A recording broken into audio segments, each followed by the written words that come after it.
Ano ang tawag sa taong malungkot at may mabigat na pinagdaraanan? Ano yun eh? Depros? Ano ang tawag sa mga tambay na nagrambulan sa kanto? Street Fighter? Saan ginaganap ang Panagbenga Festival? Starts with the letter B. Batangas? Ano ang tawag sa nag-aaway na kaluluwa? Fighting spirit. Ano ang tawag kapag mali-mali ang pag-i-English ng isang tao? Wrong Graham? Ma'am, ano paborito mong subject? Math tsaka English. Uy, sakto sa'yo itong tanong ah. Okay.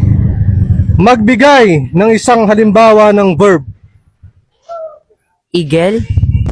Ano ang tawag kapag sumasayaw ang grupo ng mga chismosa? Dog show? Ano sa English ang masakit ang ulo? Head ouch? Only in the Philippines. Sinisisi yung bata, ba't wala siya nang ginagawa? Huwag ganon!